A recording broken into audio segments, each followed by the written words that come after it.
أعوذ بالله من الشيطان الرجيم بسم الله الرحمن الرحيم وهذا كتاب أنزلناه مبارك فاتبعوه واتقوا لعلكم ترحمون. وأخيرا عن أبو هريرة رضي الله تعالى عنه قال قال رسول الله صلى الله عليه وسلم كلكم راعي وكلكم مسؤول عن رعيته العامل راعي وهو مسؤول عن رعيته.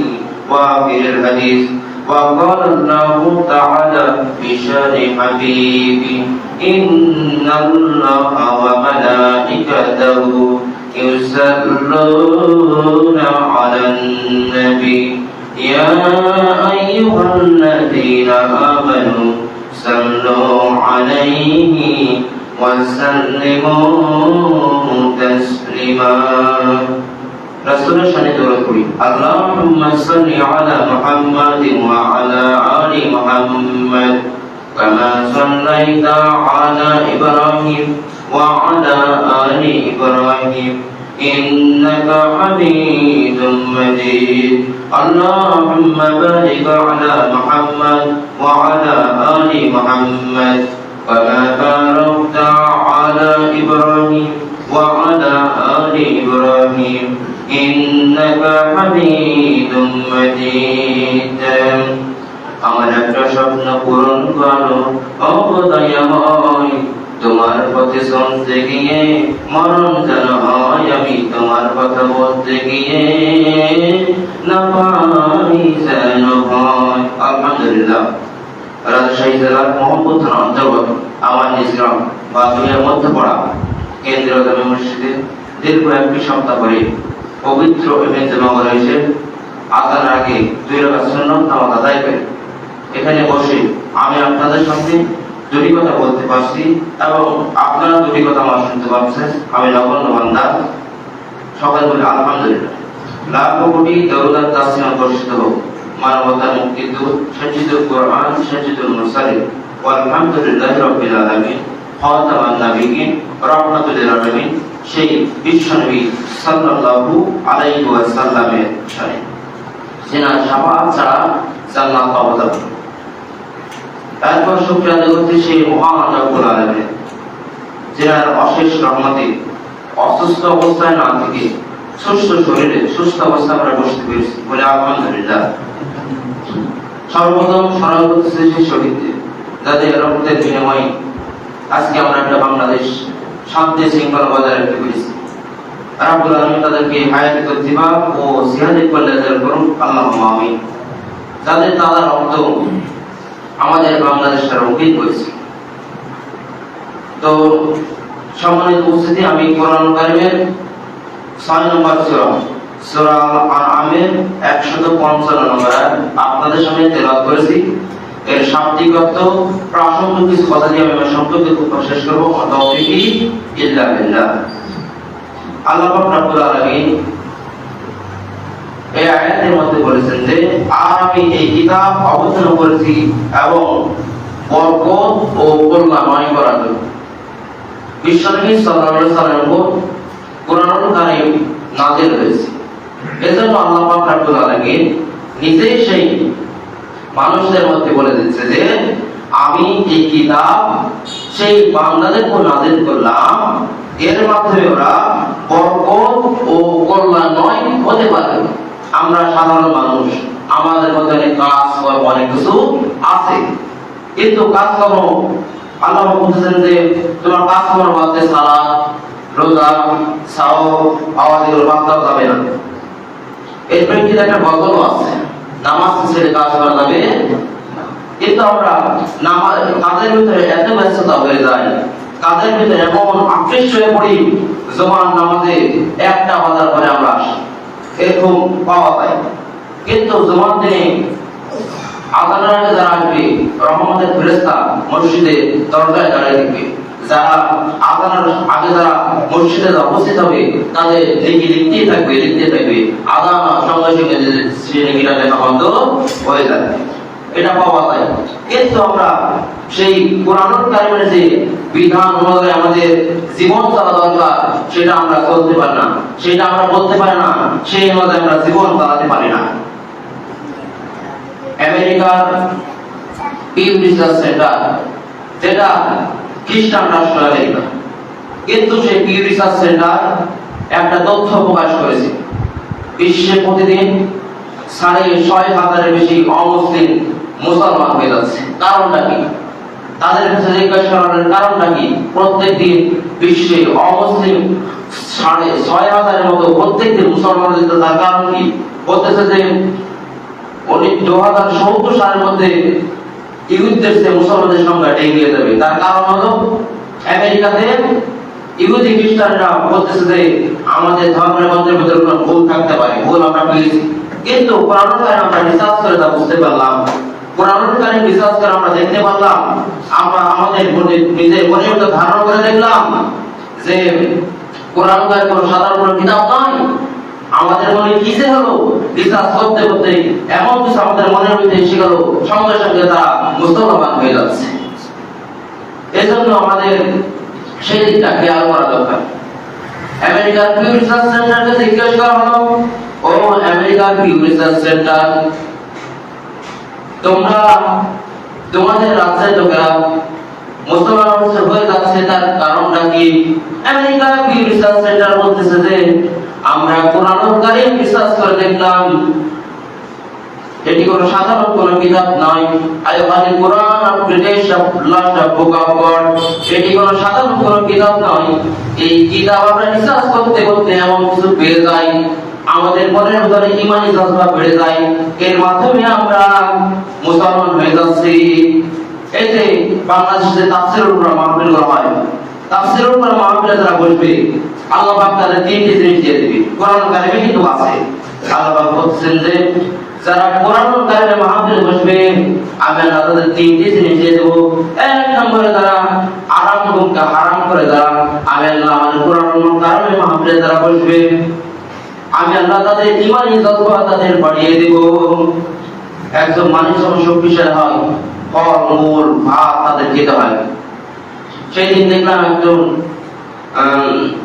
কবি দলের প্রতি আকৃষ্ট, তিনি তার বিগত ফ্যাসিস্টের আমলে একটা ইফতার মাহফিলের আয়োজন করা হয়েছে। ইফতার মাহফিলের আয়োজন করার পরে সেখানে তিনি খাবারে বসেছেন, শত্রুপক্ষ লোক সে লাথি মেরে খাবারটা ফেলে দিয়েছে। সেই দিন ধরে তিনি প্রতিজ্ঞা করেছেন, যতদিন আমার দল ক্ষমতা আসবে না ততদিন আমি ভাত আর খাবো না। প্রত্যেকদিন তিনি মুড়ি খাবেন, বিস্কুট কলাই করে খেয়ে তিনি এখনো বেঁচে আছেন। তিনি হলেন কাঠ মিস্ত্রি, তিনি আর কাজ হয়ে গেছে, ভাত না খেলে কোনো গায়ে শক্তি হবে না। এই জন্য আল্লাহ পাক বলতেছেন যে তাদের গায়ে শক্তি হবে যারা আমার কোরআনুল কারীমের মাহফিলে যারা নিজের জীবনকে কাটাবে, কোরআনুল কারীমের মাহফিলে যারা শুনবে, তারাই হবে সেই ঈমানি জজবা, তারাই পেয়ে যাবে। এরপরে দ্বিতীয় নম্বর লাভ কি? যারা হারাম করে যারা আমি আমার কোরআন কারীমের মাহফিলে যারা বসবে, দ্বিতীয় নম্বর লাভ হলো আমি আল্লাহ যে একজন মানুষের প্রতি খাস রহমতগুলো নাযিল হয়, দ্বিতীয় নম্বর আমি আল্লাহ তার প্রতি সেই খাস রহমতগুলো নাযিল করে দেব। কিন্তু আমরা সেই বসতে চাই না, বাজারে গিয়ে ঘোরাফেরা করি, বিভিন্ন ওদের সবচাইতে খারাপ জায়গা হলো বাজার, কিন্তু বাজারে গিয়ে আমরা বসে থাকি, তাফসীর মাহফিল হয়, শ্রোতা থাকে না, বক্তা একাই ওয়াজ করে চলে যায়। সেই দিন মাওলানা আবুল হায়াত সাতক্ষীরার সঙ্গে আমি গেছিলাম, মসজিদে জাহানাবাদে, দুই জায়গায় গেছিলাম, দেখলাম একই অবস্থা। বলতেছে হুজুর বাইরের কোনো কথা বলা যাবে না, আমল আর নিয়তের কথা একটু বলবে। কিন্তু উনি আমাকে বললো যে এদিকে এই অবস্থা নাকি? আমি বললাম না, কিন্তু ঘটনার প্রেক্ষিতে এটা উল্টে গেছে। আল্লাহ পাক রব্বুল আলামিন এই আয়াতের মাধ্যমে বোঝাচ্ছেন যে যারা কোরআনুল কারীমে যারা মাহফিলে যারা বসবে, দুই নম্বর তাদের লাভ হলো তাদের ঈমানি যে রহমতগুলো আছে সেই রহমতগুলো আমি আল্লাহ তাদেরকে দিয়ে দেব। তিন নম্বর লাভ কি? তিন নাম্বার লাভ হলো আল্লাহ পাক রব্বুল আলামিন বলতেছেন যে যারা আমি আল্লাহ আমার কোরআন তবে মাহফিলে বসবে আমি আল্লাহ তার জীবনের সকল গুনাহগুলো মাফ করে দেব। তার প্রমাণ কি? তার প্রমাণ হলো কিয়ামতের কঠিন মুসিবতের সময় লক্ষ লক্ষ কোটি কোটি মানুষ বলবে রব্বুল আলামিন এখান থেকে পাওয়া যাওয়ার মধ্যে জায়গা আছে? আল্লাহ পাক সেদিন বলবেন যে এখান থেকে পাওয়া যাওয়ার কোনো জায়গা নাই। এরপর বলবে যে দেখি বান্দা তুমি দুনিয়াতে কোনো কোরআন কারিম আমার মাহফিলে বসেছিলে কিনা? আমার মাহফিলে তো বসে থাকো, সেই মাহফিলে বসার তাগিদে আমি আল্লাহ তোমাকে জান্নাত দিয়ে দেব। এটা কোরআন কারিমের প্রমাণ হয়। কিন্তু আমরা সেই মাহফিলে আমরা বসতে চাই না। এই আয়াতের মাধ্যমে যে বিষয় ভিত্তিতে দিক যে নির্দেশনা পাওয়া যায় সেটা আমরা দেখতে চাই না, সেটা আমরা মানতে চাই না, সেটা আমরা মনের ভিতরে জানতে চাই। এরপর বলছেন যে তোমরা এর অনুসরণ করো এবং এর বিরোধিতা হতে বেঁচে থাকো। এর বিরোধিতা কোনো সময় করা যাবে না। এটা সূরা আনামের 155 নম্বর আয়াত। আমাদের তাকওয়া অর্জন করতে হবে। যেরকম রমজান মাসে আমরা একটা আয়াত পড়ি, ইয়া আইয়ুহাল্লাযিনা আমানু কুতিবা আলাইকুমুস সিয়াম কামা কুতিবা আলাল্লাযিনা মিন ক্বাবলিকুম লাআল্লাকুম তাত্তাকুন। আল্লাহ পাক রব্বুল তাত্তাকুন শব্দটা দিয়ে দিয়েছেন তাকওয়া অর্জন করা। তাকওয়া শব্দ কি? চোখের তাকওয়া আছে, মাথার তাকওয়া আছে, কানের তাকওয়া আছে। আল্লাহ পাক বলেন যে ইন্নাস সামাআ ওয়াল বাসরা ওয়াল ফুআদা, আমি আল্লাহ তোমার চোখ নামক নিয়ামত দিয়েছি আমি আমার কোরআনকে দেখার জন্য, কোনো অশ্লীল বেগানা নারীর দিকে তাকানোর জন্য নয়। আমি আমার চোখ দিয়েছি কোনো খারাপ নারীর দিকে তাকানোর জন্য নয়। আমি আল্লাহ আমার চোখ দিয়েছি তুমি মানুষের মধ্যে যেন ভালো দৃষ্টিতে যেন তাকাও, অন্য মহিলা দিকে যেন তাকাই, নিজের মনের দৃষ্টিতে যেন তাকাও, এই জন্য আমি আল্লাহ চোখ দিয়েছি। এরপরে আমি আল্লাহ তোমার মাথা নামক ব্রেনটা দিয়েছি, তার কারণ হলো মাথা নামক ব্রেনটা তার কারণ হলো তুমি তোমার মাথা দিয়ে কাটিয়ে কাটিয়ে দেখবা সমাজের মধ্যে কোন জিনিসটা সঠিক কোন জিনিসটা বেঠিক, ডাকসু সাকসু রাকসু। যে নির্বাচনটা হলো বিশ্ববিদ্যালয়গুলোতে, সেই বিশ্ববিদ্যালয়গুলোতে যে শিক্ষার্থীরা পড়াশোনা করে ওদের চাইতে ব্রেন কিন্তু আমাদের কম। ওনারা এমনি ঢাকা বিশ্ববিদ্যালয়ে চান্স পায় না। ওরা মাথা দিয়ে খাটিয়ে খাটিয়ে, এই আয়াত ব্যক্তিতে বলছি, মাথা দিয়ে খাটিয়ে খাটিয়ে, মাথা দিয়ে দেখিয়ে দেখিয়ে, মাথা দিয়ে নিজে চিন্তা ভাবনা করে ওরা ভোট দিয়েছে এইটা সঠিক এইটা বেঠিক, এইটা সঠিক এইটা বেঠিক। ঢাকা বিশ্ববিদ্যালয় খুবই সাদিক কায়েম কত 1700 কত কোটি টাকা যেন চীন থেকে এসেছে দুইটা ছাত্রাবাস করানোর জন্য। মানুষ জানে কার কাছে খায় ফেলবে, কার কাছে আমারও থাকবে, সেই অনুযায়ী আমাদের জীবন চলতে হবে। এরপরে আমি আল্লাহ তোমার কান নামক নিয়ামত দিলাম, কান নামক নিয়ামত দিলাম কোনো গান বাদ্য বাজনা শোনার জন্য নয়। আমরা বিয়ে বাড়িতে গান বাদ্য বাজনা করি, এরকম নদী দেখা গেছে বাংলাদেশে, আমার সমাজে চলে। ছেলের বিয়ে হোক মেয়ের বিয়ে হোক সবসময় আমরা বক্স বাজাই। একদিন হযরত ওমর রাদিয়াল্লাহু আনহু আর একদিন হযরত মুহাম্মদ সাল্লাল্লাহু আলাইহি ওয়াসাল্লাম এক মসজিদে যাচ্ছেন, যাওয়ার পথে দেখতেন যে এক জায়গায় গান বাদ্য বাজনা হচ্ছে। সঙ্গে সঙ্গে বিশ্বনবী সাল্লাল্লাহু আলাইহি ওয়াসাল্লাম এবং হযরত ওমর রাদিয়াল্লাহু আনহু কানে লোক দিলেন, কানে লোক দিয়ে বলতেছেন ওই যে গান বাদ্য হচ্ছিল ওই বাড়িতে যে বলতেছে ওমর এখন তুমি লোকটা বাইর করে না তো, নেওয়ার পর দেখো তো গান বাদ্য বাজনা কি হচ্ছে না। এরপর ওমর রাদিয়াল্লাহু বলছে ইয়া রাসূলুল্লাহ ইয়া হাবিবাল্লাহ ওই এলাকা থেকে আমরা বেরিয়ে এসেছি, এখানে কোনো গান বাদ্য বাজনা হচ্ছে না। বিশ্বনবী সাল্লাল্লাহু বললেন যে ওমর গান বাদ্য বাজনা হলে আমার কান ঢুকে দিলাম, কানে লোক ঢুকে দিলাম, তার কারণ হলো এটা হলো নেফাকি ফাসিকি কাজ। যারা বিয়েতে যারা গান বাদ্য বাজনা করে এই বিয়ে জীবন জায়েজ নয়, জিনার কাতারে পড়ে যাবে। তাদের ছেলে মেয়ে বিবাহে যারা বক্স আনে, বিবাহে যারা বক্স আনে এই বিয়েটা হবে জিনার কাতারে পড়ে যাবে। এই আয়াতে এখন হচ্ছে তোমাদের প্রতি দয়া অনুগ্রহ প্রদর্শন করা হবে। যারা এই আয়াতে বলছে যারা কোরআনুল কারীম যারা বরকতময় কল্যাণময় যারা মেনে নেবে, নিজের জীবনে যারা অনুসরণ করবে, আল্লাহ বলছেন যে তোমাদের প্রতি দয়া অনুগ্রহ করা হবে। এর প্রমাণ হলো হযরত সাঈদ বিন আমির আল জুমাহি রাদিয়াল্লাহু তাআলা আনহু। তিনি ছিলেন একজন প্রখ্যাত সাহাবী, এমন সাহাবী বিশ্বনবী সাল্লাল্লাহু আলাইহি ওয়াসাল্লাম এবং আবু বকর সিদ্দিক ও ওমর ফারুক রাদিয়াল্লাহু আনহু তিনজনের খেলাফতে তিনি হইতেছিলেন। বিশ্বনবী সাল্লাল্লাহু আলাইহি ওয়াসাল্লাম তিনি খেদমত করতেন, আবু বকর সিদ্দিক রাদিয়াল্লাহু আনহু সময় তিনি খেদমত করতেন এবং তিনি ওমর ফারুক রাদিয়াল্লাহু আনহু সময় নিজ নামক একটা এলাকা ছিল, সেই এলাকা তিনি খলিফা হিসেবে নির্বাচিত হয়েছিলেন। এর প্রমাণ কি? সাইদ বিন আমির আল-জুমাহি রাদিয়াল্লাহু তাআলা আনহু তিনি ছিলেন খুবই নমনীয় সাহাবী। একদিন হযরত ওমর ফারুক রাদিয়াল্লাহু তাআলা আনহু আমার মতো এভাবে জুমার খুতবা দিচ্ছেন। জুমার খুতবার মাঝে সাইদ বিন আমির আল-জুমাহি রাদিয়াল্লাহু তাআলা আনহু বলতেছে, এ আমিরুল মুমিনিন খলিফাতুল মুসলিমিন, আপনি থামেন। বলতেছে থামবো, কারণটা কি? বলতেছে যে হে ওমর, যেটা কোরআন আছে, যেটা ইসলাম আছে, সেই কথাটাই তুমি বলবা, এর বাইরে কোনো প্রকার বলা যাবে না। এত বড় তাবরাতুন সাহাবী, তিনার ভয়ে এক ঘাটে জন গাইবা এবং তিনি ছিলেন এমন সাহাবী, তিনার কাছে কোনো ছল চাতুরি চলবে না। হযরত ওমর ফারুক রাদিয়াল্লাহু আনহু বলতেছে, কেন থামবো? সাইদ বিন আমির আল-জুমাহি বলতেছে, হে আমিরুল মুমিনিন খলিফাতুল মুসলিমিন, আপনি থামেন। তার কারণ হলো যেটা কোরআনে আছে, যেটা ইসলামে আছে, সেই অনুযায়ী কথা বলবেন, এর বাইরে কথা বলা যাবে না। ওমর ফারুক রাদিয়াল্লাহু আনহু বলতেছেন, কার কি বলছে রে? এরপরে জুমার খুতবা শেষ হয়ে গেল। সাইদ বিন আমির আল-জুমাহি রাদিয়াল্লাহু তাআলা আনহু বসে আছেন। এমন সময় ওমর ফারুক রাদিয়াল্লাহু আনহু বলতেছেন যে আমি খলিফা নির্বাচিত হওয়ার পরে হিমসক একটা এলাকা আছে, ওই এলাকায় একজন খলিফা প্রয়োজন আছে।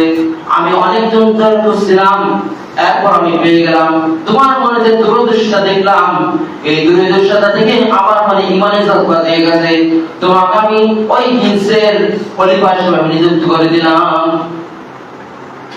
এরপর সাইদ বিন আমির আল-জুমাহি কাঁদতে শুরু করছে, যে আমিরুল মুমিনিন খলিফাতুল মুসলিমিন, আমি ভাবতো আরো সাহাবীরা তো বেঁচে আছে, আরো সম্মানিত, ওদেরকে আপনি একটু বলেন না, ওদেরকে আপনি একটু ওদেরকে দায়িত্ব দেন, আমি পারবো না। বলতেছে না, করতেই হবে, আমি এটা হলো আমার নির্দেশ। হযরত সাইদ বিন আমির আল-জুমাহি বলতেছে, এ আমিরুল মুমিনিন খলিফাতুল মুসলিমিন, আমি ওই এলাকার একজন খলিফা হতে পারি একটা শর্তে। শর্তটা হলো আমাকে যদি ওই এলাকার খলিফা যদি আপনি যদি বানান, তাহলে আপনি যদি বলেন সবাই চাই বানাতে চাইলে আমি হব, না হলে হব না। আপনি আমাকে বলতে পারেন যে তুমি ওখানে খলিফা হতে পারলে হও, না পারলে না হও। আর এই কথা না বলে আপনি বলেন তোমাকে আমি হতেই হবে, এটা আমার নির্দেশ, তাহলে আমি হব, না হলে হব না। বলতেছে ওমর ফারুক রাদিয়াল্লাহু আনহু বলতেছে যে হ্যাঁ তুমি হয়ে যাও। সাইদ বিন আমির আল-জুমাহি হিমসের গভর্নর হয়ে গেলেন, হিমসের খলিফা হয়ে গেলেন। খলিফা হয়ে যাওয়ার পরে হিমসের জায়গায় গেলেন। হিমসের জায়গায় যাওয়ার পরে সে রাষ্ট্রটা চালাতে লাগলেন। চালানোর পরে কিছুদিন পরে হিমস থেকে একজন রাষ্ট্রদূত এলো হযরত ওমর ফারুক রাদিয়াল্লাহু আনহুর এলাকায়। হযরত ওমর ফারুক রাদিয়াল্লাহু আনহু এলাকায় এসে বলতেছে যে হে আমিরুল মুমিনিন খলিফাতুল মুসলিমিন, আপনার সাথে আমাদের পরামর্শ আছে। পরামর্শ শেষ করার পরে ওমর ফারুক রাদিয়াল্লাহু আনহু বলতেছেন যে ওই হিমসের এলাকার যে গরিব অসহায় দুস্থ লোক আছে, তাদের একটা লিস্ট আমার চাই। সেই লিস্ট আমাকে দেবে, সেটা তাদেরকে আমি সাহায্য করব। চলে গেল পরিবার। যাওয়ার পরে রাষ্ট্রদূত চলে গেল, যাওয়ার পরে লিস্ট করলো। লিস্ট করার পরে হযরত ওমর ফারুক রাদিয়াল্লাহু আনহুর কাছে এলো। ওমর ফারুক রাদিয়াল্লাহু আনহুর কাছে আসার পরে বলছে, হে আমিরুল মুমিনিন খলিফাতুল মুসলিমিন, এই নেন লিস্ট। হিমসের যে গরিব অসহায় দুস্থ যে লোকগুলো ছিল, তাদের লিস্ট আপনি নেন। লিস্ট নেওয়ার পরে লিস্ট করতেছে, 7 নাম্বার যাওয়ার পর দেখতেছে লেখা আছে আমির আল-জুমাহি। একবার জিজ্ঞেস করা হলো, কে এই সাইদ বিন আমির আল-জুমাহি?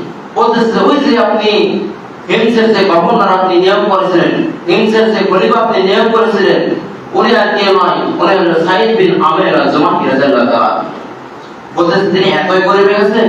বলতেছে আমিরুল মুমিনিন খলিফাতুল মুসলিমিন, আপনি মন খারাপ করবেন না। আপনি যখন ওনাকে রাষ্ট্রপতি বানালেন, আপনি যখন ওনাকে খলিফা বানালেন, এরপর ওনার বাড়িতে আমি গেলাম, বাড়িতে যাওয়ার পরে দেখতেছি শোয়ার জন্য একটা চাদর ফেলা আছে, আর পানি পান করার জন্য একটা পেয়ালা রাখা আছে, আর খাবার খাওয়ার জন্য একটা বাটি রাখা আছে। ওই ছাড়া ওনার ঘরে আর কিছু নাই। আল্লাহ রাসূল আছে। সঙ্গে সঙ্গে ওমর ফারুক রাদিয়াল্লাহু তাআলা দুই চোখ দিয়ে টপ টপ টপ টপ করে পানি পড়ে যাচ্ছে। ব্যাপারটা কি? যাকে আমি রাষ্ট্রপতি বানালাম তিনি 1 টাকা বেতন দিতে চাননি। এর আগে একটা কথা ছাড়া হয়ে গেছে, যখন সাইদ বিন আমের আল জুমাইকে যখন খলিফা নিয়োগ দেওয়া হলো, তখন বললো যে তোমাকে বেতনের ব্যবস্থা করে দিই। সঙ্গে সঙ্গে সাইদ বিন আমের আল জুমাই বলতে হে আমিরুল মুমিনিন খলিফাতুল মুসলিমিন, ওই রাষ্ট্রপতি ওই খলিফা হওয়ার জন্য যে বেতন নির্ধারিত করা আছে ওর বাইরে আমার কোনো প্রয়োজন নাই। এরপর সাইদ বিন আমের রাদিয়াল্লাহু তাআলা চলে গেল মিসর এলাকায়।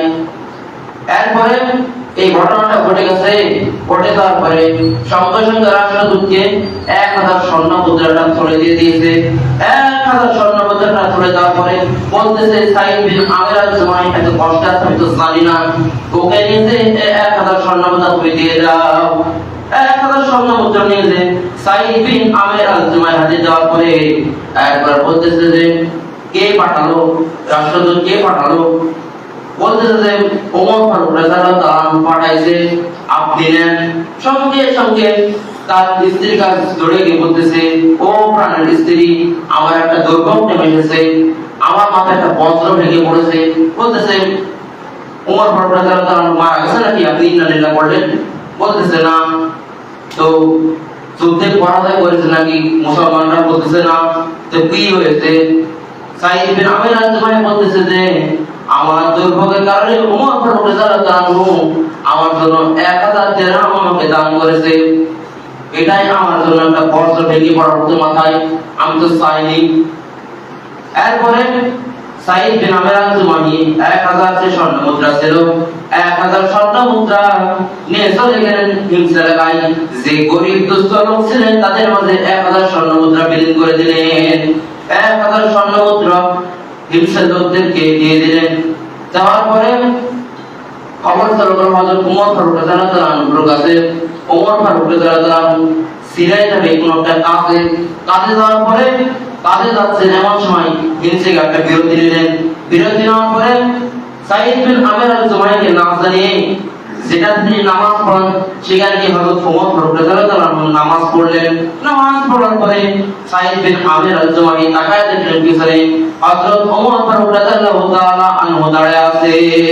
হযরত ওমর ফারুক রাদিয়াল্লাহু তাআলা আনহু দাঁড়িয়ে আছে, বলতেছে হে আমিরুল মুমিনিন খলিফাতুল মুসলিমিন, ব্যাপারটা কি আমাকে একটু জানান, আমি একটু আহ্বান করতাম। বলতেছে দরকার নাই, আপনি যদি আমাকে কিছু জানাতেন তাহলে আমি একটু একটু আহ্বান করতাম। সাইদ বিন আমের আল জুমাই বলতেছে হে আমিরুল মুমিনিন চলেন, আমার এলাকাতে ঘুরে ঘুরে বেড়াবেন। বলতেছে না। এরপর নামাজ শেষ হয়ে গেল। নামাজ শেষ হওয়ার পরে ওমর ফারুক রাদিয়াল্লাহু তাআলা ওখানে দাঁড়িয়ে গেলেন। ওখানে দাঁড়িয়ে যাওয়ার পর বলছে হে হিমসের লোকেরা, তোমাদের যে খলিফা নিযুক্ত করা হয়েছে সে সাইদ বিন আমেরের বিরুদ্ধে কি তোমাদের কি অভিযোগ আছে নাকি? সাইদ বিন আমের আল জুমাইর বিরুদ্ধে তোমাদের কি কোনো অভিযোগ আছে? চারজন লোক তাই বললেন আমাদের 4টি অভিযোগ আছে। এই 4টি অভিযোগের আপনি সমাধান দিয়ে তারপর আপনি যাবেন। সঙ্গে সঙ্গে ওমর ফারুক রাদিয়াল্লাহু তাআলা বলতেছেন ব্যাপারটা কি? যে লোকটাকে আমি এত মন প্রাণে ভালোবাসি, এত বিশ্বাস করি, তার বিরুদ্ধে 4টি কি ব্যাপার? মনে মনে আল্লাহ কাছে বলেন রব্বুল আলামিন যে 4টি বিচার আমার কাছে দেওয়া হয়েছে, এই 4টি বিচার সমাধান যেন সাইদ বিন আমের আল জুমাই দিতে পারে সেই তৌফিক দান দিয়ে দাও। এরপরে হিমসবাসীগণ 4টি প্রশ্ন করতে লাগলো হযরত ওমর ফারুক রাদিয়াল্লাহু তাআলা আনহুর কাছে। ওমর ফারুক রাদিয়াল্লাহু তাআলা আনহুর কাছে বলতেছে হে আমিরুল মুমিনিন খলিফাতুল মুসলিমিন, আমাদের 1 নাম্বার প্রশ্ন হলো সাইদ বিন আমের আল জুমাই প্রত্যেক দিন ফজরের নামাজ পড়ে কোথায় যেন যায়, দেরি করে আমাদের যে পরিষদগুলো আছে সেখানে আসে, ব্যাপারটা কি আপনি জিজ্ঞেস করেন। সাইদ বিন আমেরকে জিজ্ঞেস করো হে সাইদ বিন আমের আল জুমাই, তোমার কাছে বা তুমি দেরি করে আসার কারণটা কি? এই প্রশ্নটা করছে, প্রশ্নটা কি সঠিক উত্তর দিতে পারছে? বলতেছে হ্যাঁ এই প্রশ্নটা সঠিক, কিন্তু এটা আমার ব্যক্তিগত ব্যাপার। আপনি যেহেতু আমাকে প্রশ্ন করেই ফেলেছেন, আমি এই প্রশ্নের উত্তরটা আমি দেব। সাইদ বিন আমির আল-জুমাহি বলতেছে, ব্যাখ্যা করতে লাগলো, বলতেছে আমিরুল মুমিনিন খলিফাতুল মুসলিমিন, আমার ঘরে কোনো কাজের খাদেম নাই, আমার ঘরে কোনো চাকর নাই, তা আমি প্রত্যহ সকালে পরিবারে সদস্যদের সাথে রুটি বানাই, রুটির সাথে একটা খামির বানাই, কিছুক্ষণ রেখে দিই, কিছুক্ষণ রেখে দেওয়ার পরে একটু ধুয়ে দিই, রুটি বানানোর উপযোগী হয়, রুটি বানানোর উপযোগী হওয়ার পরে তারপর রুটি বানাই, আমার পরিবারদেরকে খাওয়াই, পরিবারদের খাওয়ার পর তারপরে গোসল করি, পোশাক পরি, তারপরে আমি আমার কার্যালয়ে যাই। এই জন্য আমিরুল মুমিনিন আমার যেতে একটু দেরি হয়। বলতেছে প্রশ্নটা ঠিকই আছে। দ্বিতীয় নম্বর প্রশ্ন কি? 2 নম্বর প্রশ্ন করা হলো, হে আমিরুল মুমিনিন খলিফাতুল মুসলিমিন, দ্বিতীয় নম্বর আমাদের প্রশ্ন হলো, সাইদ বিন আমির আল-জুমাহি রাতের বেলায় প্রয়োজন বা মাগরিবের পরে ওনার খোঁজ পাওয়া যায় না, মাগরিবের পরে রাতের বেলায় কোনো কিছু প্রয়োজন হলে ওনাকে খুঁজে পাওয়া যায় না। কার্যালয়ে বলেন, হাটে বলেন, বাজারে বলেন, কোথাও ওনাকে খুঁজে পাওয়া যায় না। এই প্রশ্নটা আমাদের কেন খুঁজে পাওয়া যায় না, এই কারণে আপনি একটু জানান তো। সাইদ ইবনে আমির আল-জুমাহিকে বলা হলো, ব্যাপারটা কি? তুমি কেন পরে আসো কেন, বা মাগরিবের পরে কেন আসো? সাইদ বিন আমির আল-জুমাহি বললেন, যে আমিরুল মুমিনিন খলিফাতুল মুসলিমিন, এটা আমার ব্যক্তিগত ব্যাপার, পরিবারের ব্যাপার। আপনি যেহেতু প্রশ্ন করছেন, এই প্রশ্নের উত্তরটা আমাকে দিতে হবে। সাইদ বিন আমির আল-জুমাহি বলতেছে, হে আমিরুল মুমিনিন খলিফাতুল মুসলিমিন, এই প্রশ্নটার উত্তর হলো, আমি দিনকে রাষ্ট্রীয় দায়িত্ব জনসাধারণের খিদমতের জন্য রাতকে কাটিয়ে দিই। আমার এলাকার যে লোকগুলো আছে, দুস্থ, গরিব, অসহায়, তাদেরকে দেখতে আমার চোখ দিয়ে পানি পড়ে যায়। এর জন্য তারা যেন ভালো থাকে, সুস্থ থাকে, সুন্দর থাকে, এজন্য আমি মাগরিবের পরে বা ইশার সালাত আদায় করে আমি মোনাজাতে পড়ে যাই, বা আল্লাহ দরবারে মোনাজাত করে দোয়া করি, রব্বুল আলামিন তাদেরকে তুমি ভালো রাখো। এইভাবে আমি দোয়া করতে থাকি। এর জন্য মাগরিবের পর বা ইশার পরে আমি কার্যালয়ে থাকতে পারি না। এটাই হলো খোদা ভীরু। আমার বাংলাদেশের নেতারা কি করে? সকাল 10টা না বাজলে ঘুম ভাঙে না, এত কাজ করে, নামাজ পড়ার টাইম পায় না। আজকে আমার বাংলাদেশের নেতারা দেখবেন যে সুইস ব্যাংকের টাকা জমা না হলে ঘুম হয় না চোখে। একজন মেম্বারে ভোট করার জন্য কয়েক লক্ষ টাকা খরচ করে ফেলি, জমি বেচে মেম্বারি করে, এরকম নজির আমার বাংলাদেশে দেখা গেছে। জমি বেচে এখন চেয়ারম্যানের কার্ড নেওয়ার জন্য কয়েক কোটি টাকা খরচ করে, কার্ড পেলে তো আমি চেয়ারম্যান হয়ে যাবো, সুইস ব্যাংকের টাকা আমার জমা হবে, টাকার কোনো অভাব হবে না। তারপরে এমপি কার্ড নেওয়ার জন্য মারামারি, হানাহানি, কাটাকাটি হয়ে যায়, দেখা গেছে কিছুদিন আগেও, এবং ফ্যাসিস্টের আমলে। কিন্তু সাইদ বিন আমির আল-জুমাহি এমন একজন মানের মানুষ, তিনি জনগণের জন্য এশার নামাজ পড়ে, তিনি জনগণের জন্য দোয়া করতে থাকেন এবং তাদের জন্য ইবাদত করতে থাকেন, ইবাদতে কাটিয়ে পড়ে, রব্বুল আলামিন আমার জনগণকে তুমি ভালো রেখো। 3 নম্বর প্রশ্ন হলো, সাইদ বিন আমিরকে দ্বিতীয় প্রশ্ন করা হলো যে, হে সাইদ বিন আমির বা হে আমিরুল মুমিনিন, 3 নম্বর আমাদের প্রশ্ন হলো, আমি অভিযোগ দেওয়ার উত্তর দিলাম আমার রাষ্ট্রের লোকদেরকে,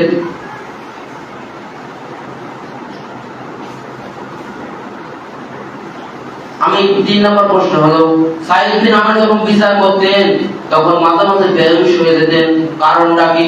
3 নম্বর প্রশ্ন হলো, সাইদ বিন আমির আল-জুমাহি যখন বিচার কার্য থাকতেন বা তার কার্যালয়ে থাকতেন, তখন তিনি মাঝে মাঝে তিনি বেহুশ হয়ে পড়ে যেতেন।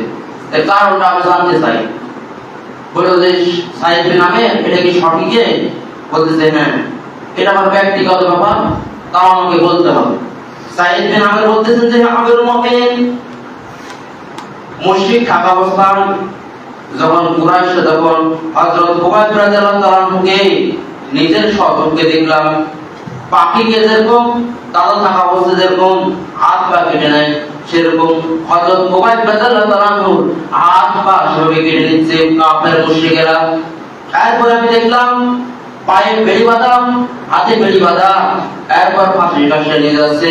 নিয়ে যাওয়ার পরে বলতেছে, এই উবাইদ, তোমাকে আমি ছেড়ে দেবো, তোমাকে ছেড়ে দেওয়ার পরে মুহাম্মদ সাল্লাল্লাহু আলাইহি ওয়াসাল্লামকে এখানে জবাই করো, তুমি কি চাও? বলতেছে মুহাম্মদ সাল্লাল্লাহু আলাইহি ওয়াসাল্লাম গায়ে একটা কাঁটার আঁচড় লাগুক, এটা আমি চাই না।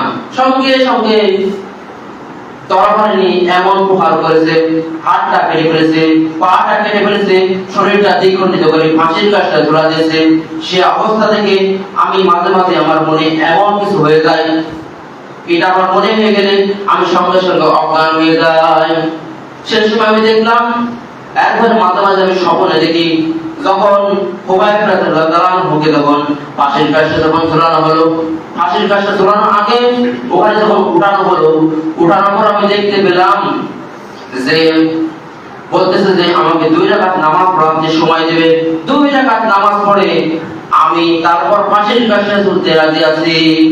এরপর তিনি 2 রাকাত নামাজ পড়লেন অল্প সময় নামাজ পড়ার পর বলতেছে, হে কাফের বেঈমান মুশরিকেরা, আমি 2 রাকাত নামাজ পড়েছি দীর্ঘ সময় নেই, তার কারণ হলো তোমরা মনে করতে পারো আমি মৃত্যুবরণ করবো, এই জন্য ঘন্টার পর ঘন্টা আমি কাটিয়ে দেব, এটা তোমরা মনে করো না। এই জন্য আমি আমার নামাজটা আমি অল্প সময় করে দিয়েছি। সাইদ বিন আমির আল-জুমাহি বলতেছে, হ্যাঁ আমিরুল মুমিনিন খলিফাতুল মুসলিমিন, এই ঘটনাটা দেখে আমার মনে এখনো ব্যথা হয়ে যায়, আমার কলেজা এখনো ঢুকে যায়, এই জন্য আমি মাঝে মাঝে আমি অজ্ঞান হয়ে যাই।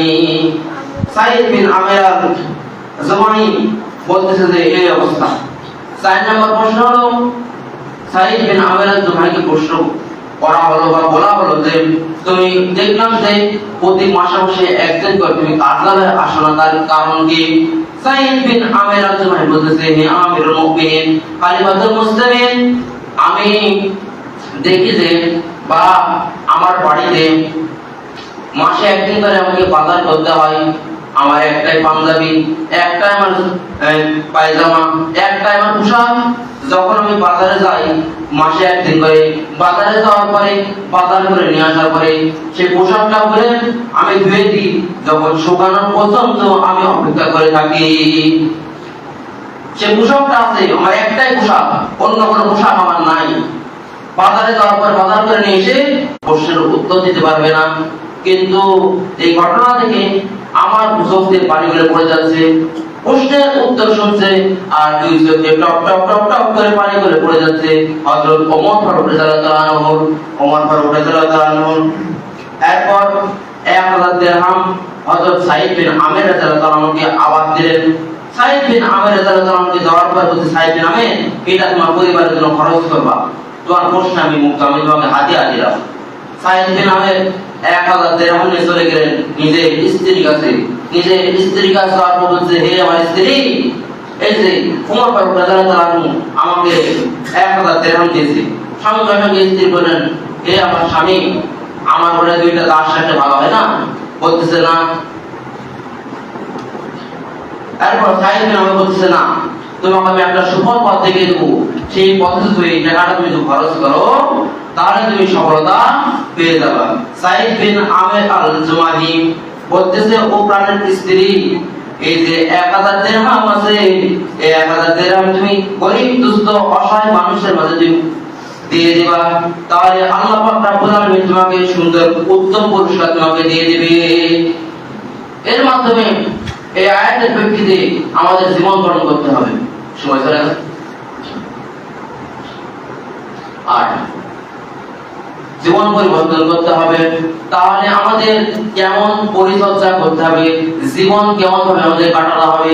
এরপর আল্লাহ বলতেছে যে ইন্নাল্লাহা আশতারা মিনাল মুমিনিনা আনফুসাহুম ওয়া আমালুহুম বিআন্না লাহুম জান্নাহ, নিশ্চয় মুমিনদের আমি ধন সম্পদ কিনে নিয়েছি, বিনিময়ে দেব তাদের জান্নাত।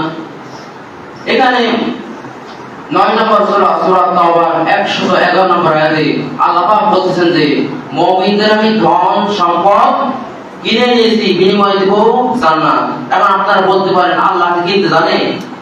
কিনা মানে মসজিদ মাদ্রাসা যেগুলো আমরা দান করি ধন সম্পদ, সেগুলোই করা। আল্লাহর রাস্তায় জান ও মাল দেওয়া সেটা আমাদের দরকার। আপাতত জান দেওয়া লাগবে না, মাল দিলেই চলবে। একজন মানুষ যখন পৃথিবী দেখে তখন তার কিসের প্রয়োজন হয়? চোখের প্রয়োজন হয়। আগামী 17 তারিখ কেশর উচ্চ বিদ্যালয়ে চক্ষু শিবিরের আয়োজন করা হয়েছে। সেই অনুযায়ী আয়াতটা পড়েছি, চক্ষু শিবিরের আয়োজন করা হয়েছে। আপনারা অর্থ সহায়তা দেবেন।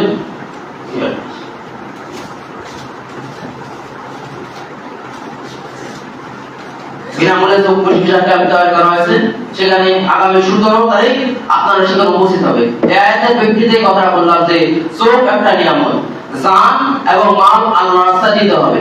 কিন্তু আমরা জান আপাতত দেওয়া লাগছে না, মাল আমাদের দিতে হবে, দান আমাদের করতে হবে। এই জন্য আমাদের এই বিষয়টা আমাদের খেয়াল করা দরকার। আয়াতে বলতেছে যে নিশ্চয় আমি মুমিনদের ধন সম্পদ কিনে নিয়েছি, বিনিময়ে দিব জান্নাত।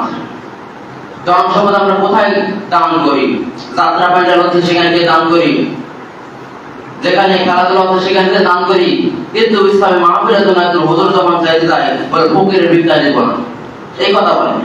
কিন্তু আমাদের দিতে হবে, এই বিষয়টা আমাদের খেয়াল করতে হবে। এই আয়াতের প্রেক্ষিতে দান আমাদের করতে হবে। একজন মানুষ যখন দান করে আল্লাহ পাক রব্বুল তাদের খাস রহমত দিয়ে দেয়। কিয়ামতের কঠিন মুসিবতের সময় 7 জন ব্যক্তিকে আরশে আযমের ছায়া দান করবে। সেদিন আরশে আযমের ছায়া ছাড়া অন্য কোনো ছায়া থাকবে না। তার মধ্যে যারা আল্লাহর রাস্তায় যারা দান করে 7 নম্বরে আল্লাহ পাক রব্বুল আলামিন তাদেরকে সেই পুরস্কার তাদেরকে দিয়ে দিবে। সেই দিন আরশে আযমের ছায়া তাদেরকে দিয়ে দিবে। আমাদের বিষয়টা খেয়াল করতে হবে। সম্মানিত উপস্থিতি, আরশে আযমের ছায়া মানে পেতে হবে। সেই দিন সূর্যের 12টা মুখ উদয় হয়ে যাবে, সূর্যটা মাথার উপর উঠে যাবে, মাথার মগজগুলো টপ টপ টপ টপ করে নাক কান দিয়ে বেরোতে থাকবে, নাক কান দিয়ে বেরোতে বেরোতে পড়ে যাবে। সেই দিন আমাদের দেখার কোনো জায়গা নাই। বাবার কাছে যাবে, বাবা বলে আমি দুনিয়াতে বিবাহ করিনি। ভাইয়ের কাছে যাবে, বলবে যে কিসের তুমি ভাই। বোনের কাছে যাবে, বলবে যে তুমি কিসের বোন। সেই দিন আমাদের দেখার কোনো জায়গা নাই, এই জন্য আমাদের দান করতে হবে। সেই দিন আরশে আযমের ছায়া ছাড়া অন্য কোনো ছায়া থাকবে না। আমি যখন দরুদ শরীফ পড়লাম, দেখলাম কিছু মানুষের মুখ চোখ হয়ে আছে। দরুদ শরীফ পড়তে হবে আমাদের রাসূল সাল্লাল্লাহু আলাইহি ওয়াসাল্লাম। কিছু মানুষের মুখ চোখ করেছিল। বিশ্বনবী সাল্লাল্লাহু আলাইহি ওয়াসাল্লাম বলতেছেন যে সেদিন আমি নবী আমার হাউজে কাউসারের পানি পান করার ছাড়া তাদের কোনো স্থান থাকবে না। আমাদের হাউজে কাউসারের পানি পান করতেই হবে। গুনাহগার বান্দা নয়। মাথার নগদগুলো যখন নাক কান দিয়ে যখন বের থাকবে তখন পানি দাও বলে তারা চিৎকার করতে থাকবে।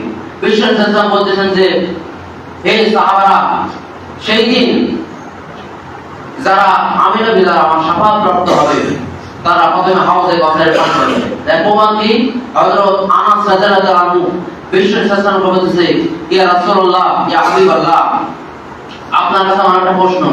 আমি যখন মারা যাবো আমার জন্য আপনি একটু শাফাআত করে দিবেন। সঙ্গে সঙ্গে হযরত মুহাম্মদ সাল্লাল্লাহু আলাইহি ওয়াসাল্লাম বলেছেন যে আমার প্রতি যারা বেশি বেশি দরুদ পড়বে আমি তাদেরকে শাফাআত করব।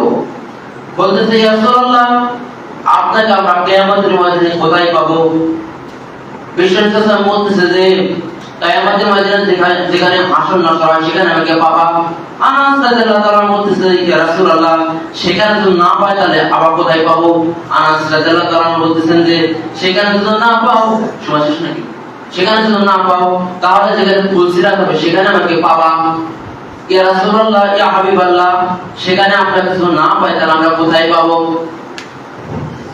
এরপর বলছে, ও সাহাবারা, ও আনাস, সেখানে তো না পাও যেখানে আমি নবী হাউজে কাউসারের পানি পান করাবো সেখানে তুমি পাবা।